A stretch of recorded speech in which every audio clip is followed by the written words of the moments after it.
යසෝහාමි උඹ තාම ඔය කාමර අස්පස් කරලා ඉවරයක් නැද්ද? ඉක්මනට ඔය වැඩේ අහවරයක් කරහන්. දැන් අර සුපිරින්ටන්ඩ් මහත්තයයි පවුල උදවියයි එනවත් ඇති. උඹලා තාම මේ වැඩ අත ගන්නවා.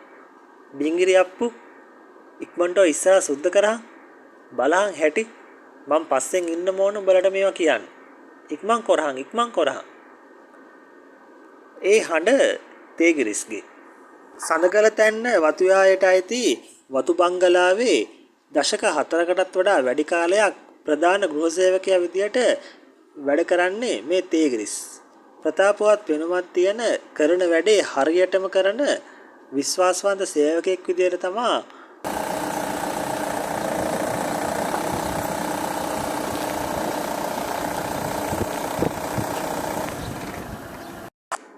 නන්න වාහනේ ආවත් එක්ක සුපිරින්ටන්ඩ් මහත්තයා ඇවිල්ලා. ඩිංගිරි අප්පු අර ගේට්ටුව අරන් ඉක්මනට. අපි දැන් මේ හෝරා 2-3ක වෙලා ඉඳන් බලාපොරොත්තුෙන් හිටියේ කොයලා වියලි සර්ලා මැඩම්ලා මෙහෙ එයි කියලා. බංගලාව හොයාගන්න අමාරු නෑ නේද? මම තමයි තේගිරිස්.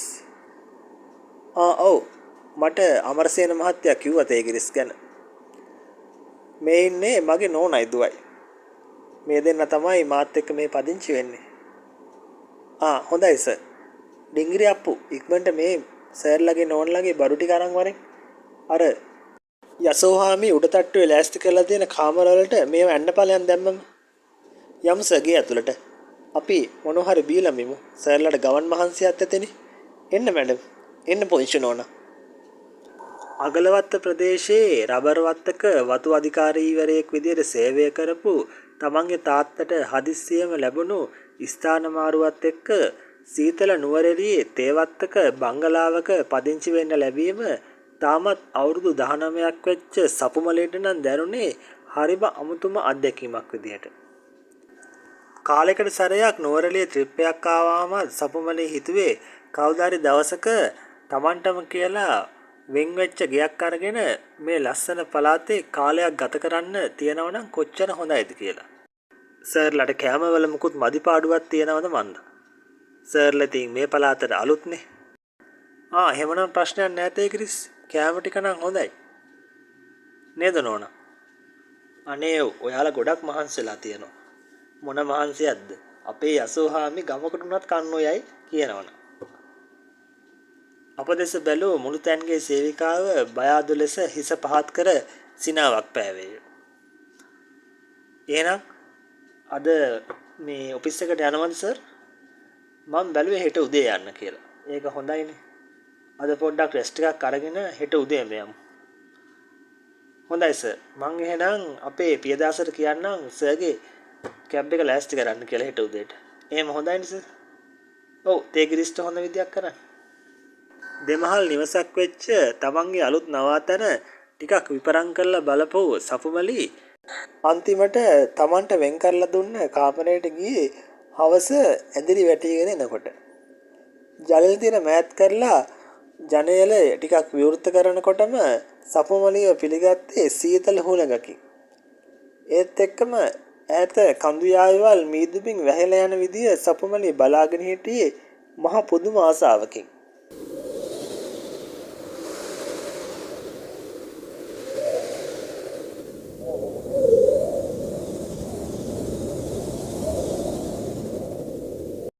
ඈත කඳු වලල්ලෙන් සඳගල තැන්න වතු යායට ඇතුල් වෙච්ච බිම් කළුවර ටික ටික වතු බංගලාවම ගිලගත්තේ හතේ කනිසම වෙන්නත් කලින්. ගමන් විඩාව ගොඩක් වැඩි හින්දා රාත්‍රී ආහාරයත් ඉක්මනටම ගත්ත සපුමලි කාමරයට වැදුනේ හොඳ නිින්දක් නිදාගන්න හිතාගෙන.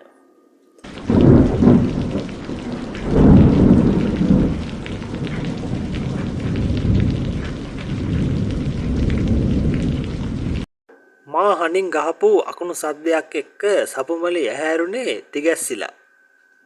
ඒ වෙනකොට සඳගල තැන්න වතු යායට මොරසූරන වර්ෂාවක් ඇදහැල්මින් තිබුණා.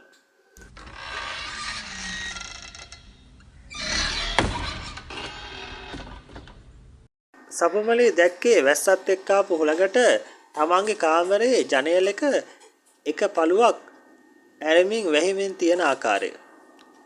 ඉස්සෙල්ලා ජනේල අරපු වෙලාවේ හරියට ලොක් කරන්න බැරි වෙන්නේ නැති මට.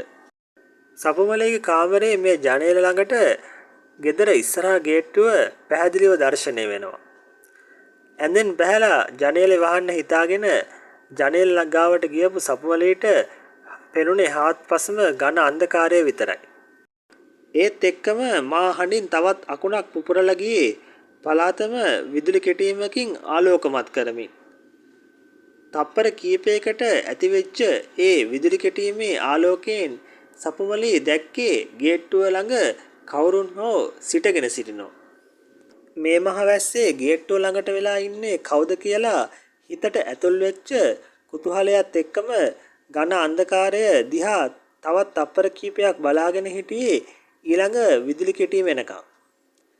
තප්පර කීපයකට පසුව ඇතිවෙච්ච ඊළඟ විදුලි කෙටීමේදී ගේට්ටුව ළඟ හිටපු ඒ අද්භූත ඡායාව අතුරුදහන් වෙලා තිබුණා. නිදි මතට විකාර පේනවද මන්දා?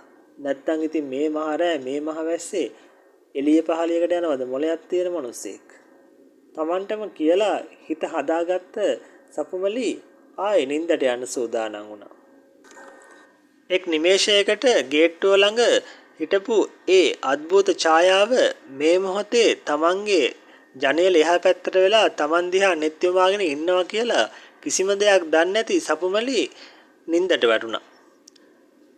විනාඩියක් දෙකක් යනකම් ඇසපිය නොහෙලාම සපුමලේ දිහා බලාගෙන හිටපු ඒ අද්භූත ආගන්තුකයා එක්වරම නොපෙනී ගියා.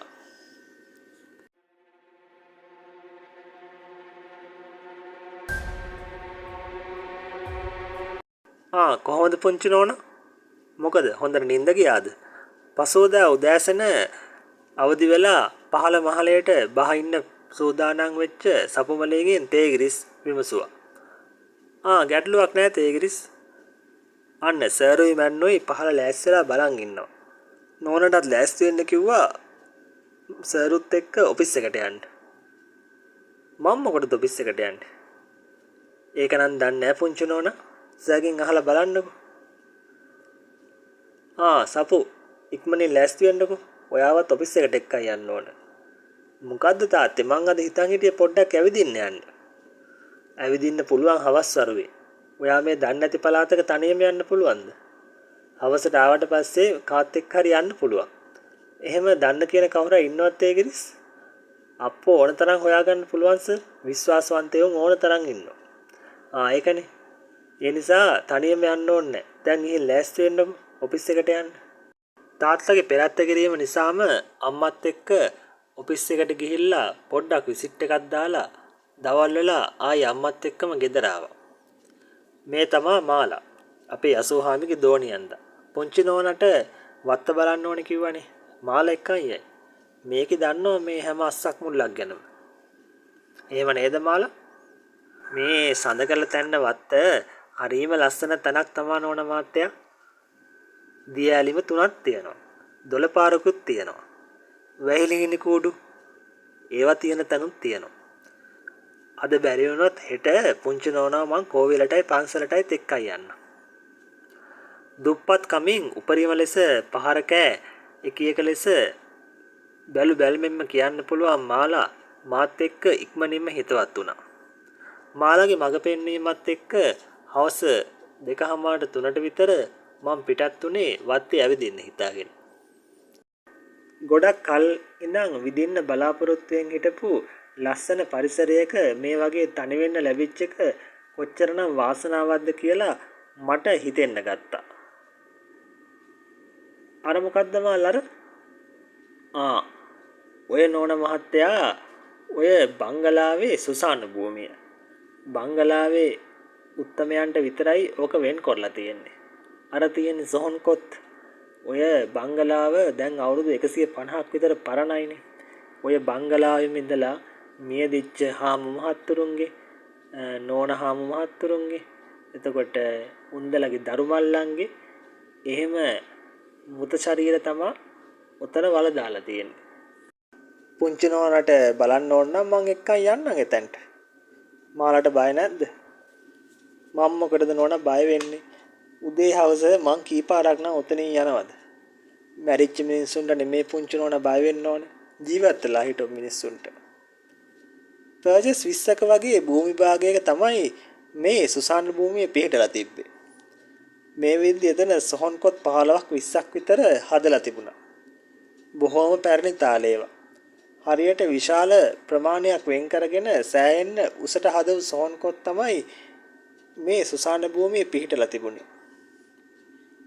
ඒ එක සොහොනක් ගාමින් යනකොට මම දන්නේ නැතුවම ඒ සොහොන කාගේද කියලා බලන්න ඕමනාවක් ඇති වුණා.